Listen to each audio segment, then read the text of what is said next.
Hey everyone, welcome to another Behind the Build video. Finally, we have the highly anticipated Barad-dûr Lord of the Rings Lego set. I, like many of you, have been waiting for this set for a long time. When the rumors started flying around, there was a lot of buzz around this set. We didn't really get a lot of information until a few days before the pre-order was made available, but looking at it, it looks pretty amazing, and I really think it's gonna live up to the hype. Now this is set 10333, coming in at 5,471 pieces for ages 18 and up.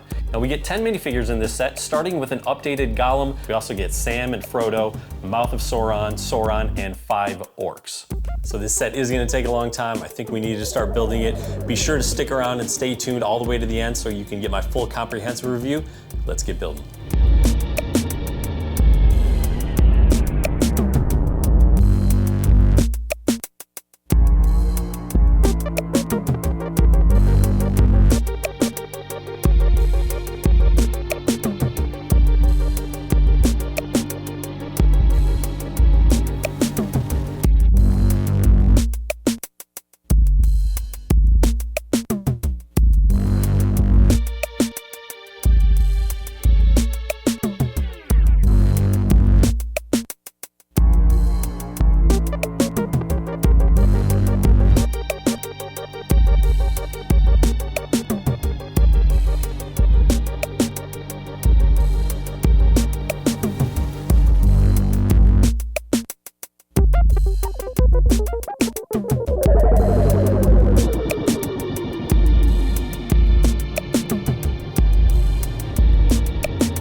All right, everyone, we just finished up with bags 1 through 8. As you can see, we have made a lot of progress here, but we also have a very long way to go. So we start off here building this little platform for Frodo. Pretty easy and simple. I put the Frodo minifigure on there, also with Sam and Gollum. Now, speaking of Gollum, what do you guys think of the new Gollum minifigure? They did an updated version. For me, I personally like the older version just because his eyes are much bigger, and I just think that's sort of more representative to how he looked in the movie. So we start off building the left foundation, and then we also do the center foundation, and then you connect those pieces together. Now, when we move on to bag 9, we're also gonna build the right part of the foundation, and we're gonna connect that over here because you can see these little connector pieces. So far, the best part of this build is the translucent pieces. We have a new color. It's this orange color, which I think looks really, really cool. We get about 63 of these pieces that we'll be placing throughout the whole set. I love the way the orange and red and yellow transparent pieces kind of work together. You can see we have some areas where it looks like the lava is kind of like oozing and flowing out. You can see that we have an area that's kind of like a lava pool, and we have the bridge going over it, which leads into the entrance of Barad-dûr. So far, the most challenging part has kind of been the random placement of pieces. We're building this lower rocky foundation, and I imagine it's probably pretty similar to some of the Harry Potter Hogwarts castle sets. So if anybody has built those, I imagine this is going to be a similar building experience where you're kind of just placing pieces randomly. There's not really much of a pattern to where pieces go. So on one hand, that can make it challenging to sort of get into a building rhythm or a building groove. On the other hand, once you get done with it, it looks really, really good. So we have a long way to go. I think about 32 bags more. Let's fast forward to tomorrow and keep on building.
All right, so we are done with bags 9 through 19, and that means that the bottom base is complete. Finally, it took a while.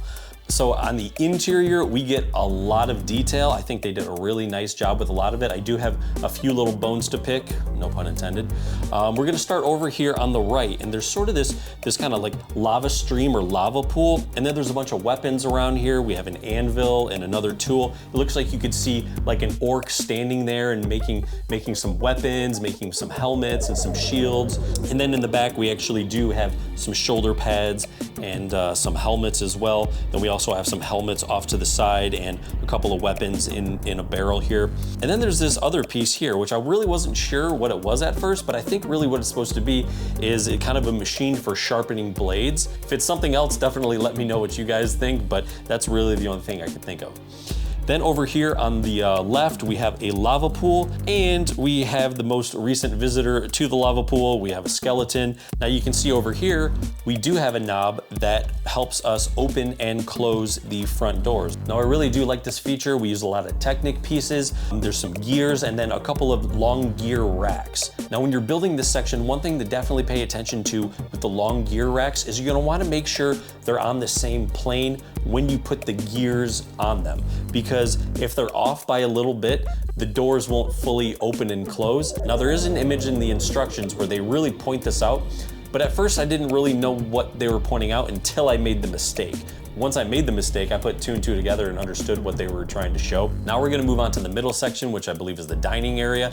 It definitely seems like it's gonna be smaller and go a lot quicker, so I'm very thankful for that. Let's keep building.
So as you can see, we have the whole middle section built here. Now this is bags 20 through 27, and so far I think it's looking really good. We kind of continue with the same theme in the exterior as we did on the lower base part. We have some lighter brown bricks, and then we go from a darker tone to a darker tone to black. So I kind of like that kind of gradient, I guess you would call it, and the variation as you're moving up. By having some darker colors and different tones, I think it helps things stand out a little more and really accentuate some of the detail. So I think they did a really nice job there. Now the other part of this is going to be the interior, and so I'm going to turn this around. I really like what they did with the dining area here. We have a couple little stations. In the back, you can see we have what seems to be almost like a food prep area. Then we have the dining table. There's a couple of chalices. We have some more turkey legs, some bones, fork. We have a sausage. Over here, we have a cauldron hanging over a fire to boil and cook the food. Over here, we have a keg, which I think is really cool. I mean, the orcs gotta let loose every once in a while, right? You can't just be sitting around trying to like just march and just be grunting and unhappy the whole time. You really gotta let loose. Now, I'm not really sure what it is they're drinking, but we do have a couple of drops represented by 2 green, round, transparent tiles. Could be absinthe, maybe something like that. Either way, I'm sure it's pretty strong, and I don't know how tasty it is, but I'm sure it does the trick. Now, once you're done building the middle section, it slides right into the top piece and actually snaps into place, so you don't have to worry about it coming loose. The only issue I had with this middle section is you'll see there's this top beam here. Now, it is necessary because we are gonna build the tower, and that's gonna slide in and it's gonna need that support. But I didn't like how early in this part we actually built it, because you actually build this beam section before you put in the table, this back food prep area, and a lot of the other pieces. So it makes it really difficult to kind of put those pieces in. Now we need to move on to building the final section, which is the tower. We have 13 bags to go. Once we're done with that, I'm gonna go ahead and give you my full comprehensive review. So let's finish this up.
Everyone, just finished up with Barad-dûr. Now, before I get into my full thoughts on this set, I do want to focus a little bit more on the tower. So the tower definitely took a lot longer than the middle section, but I think it looks awesome. First of all, on the exterior, I love this sort of like gray kind of stripe of stone that just kind of goes through the middle of the set. It's really nice because it kind of breaks it up and gives a little more contrast to the set. So I'm really glad they added this part in here.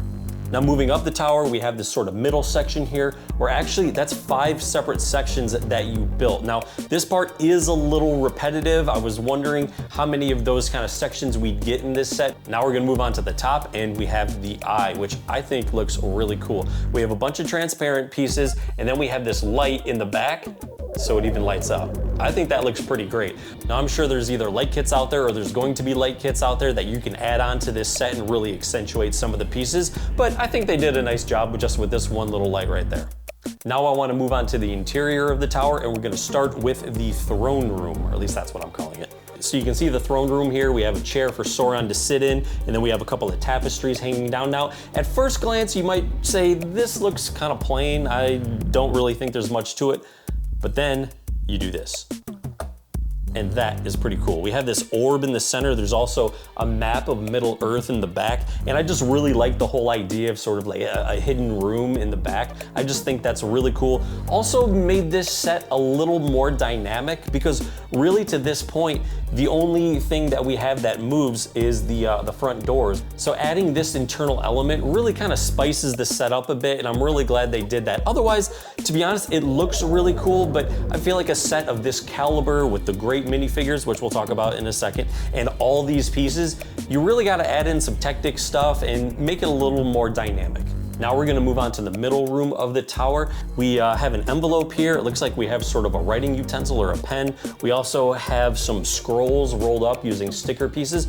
We also have a sticker piece of a shirt, and I believe this is the shirt that the mouth of Sauron shows to the Fellowship to kind of trick them in thinking that he has Frodo. And then we also have a couple more sticker pieces. We have some candles, and then we have some axes as well. With such a small kind of confined space, they couldn't really do a whole lot with it, so that's definitely why I think they added these sticker pieces. Now we're gonna move up to the top room, which in the instructions they say is the library and is the home for dark knowledge and magic, so definitely beware of that. I think this room is okay. I kind of wish they would have done a little more with it. Now, again, like I said with this middle room here, it is more of a confined space, so you can't fit that many pieces into it, and we do get a couple of very, very large stickers.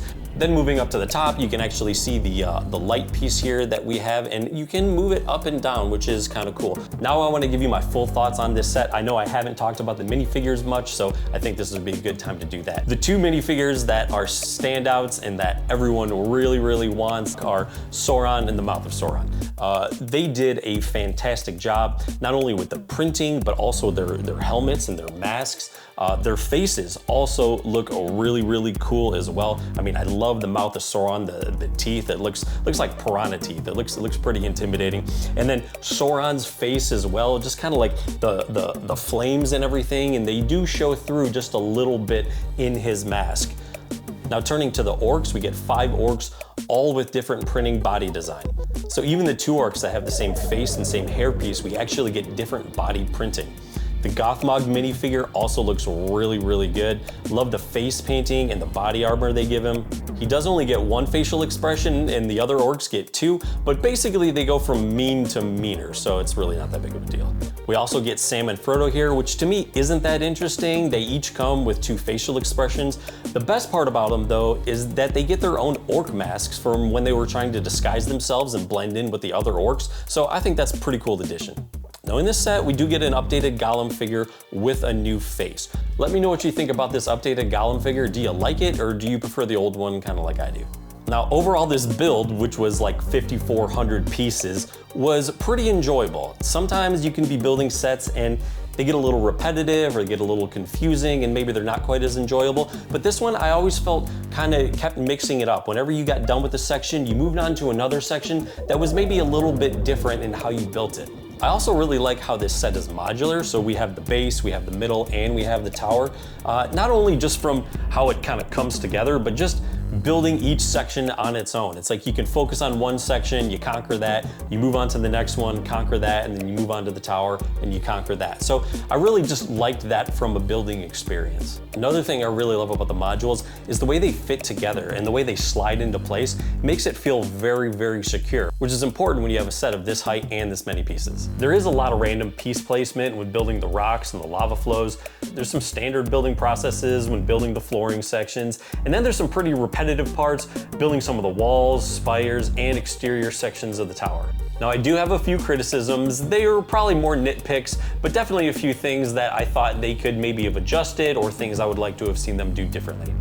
So first, a little more detail in the bottom base interior. I would like to have seen a few more weapons or weapon racks. I just felt like it was a little bare, especially the back wall area. The top room of the tower was a little underwhelming in its design for my taste. So who is this set for? Well, any Lord of the Rings fan is probably gonna love this set. Even if you're not a Lord of the Rings fan, but you just like well-designed, well-crafted, and really large sets, I think you're really gonna enjoy building this one. I will say before you go out and buy it, definitely have a place picked out of where you're gonna put it when you're done building it, because it's absolutely massive and it's definitely not gonna go just anywhere. Although I think it would make an interesting centerpiece for the dining room table. What do you think? So I think the big question is this set worth it? 460 American dollars? And for me, I think the answer is yes. We get 5,400 pieces, we get 10 minifigures, and we get a ton of detail. I think they just did an absolutely fantastic job with the design of this set. So for $460, I think it is a very fair price for a set of this caliber. Let me know what you guys think of this set. Are you planning to go out and get it? Have you already built it? What was your building experience like? Are there things you wish they would have done differently? What sets would you like to see them come out with in 2025? I'm sure there's gonna be some great Lord of the Rings ones coming out next year. So if you like speed build videos, and if you like behind the build videos just like this one, definitely like and subscribe to my channel. There's more content on the way. Thanks for watching.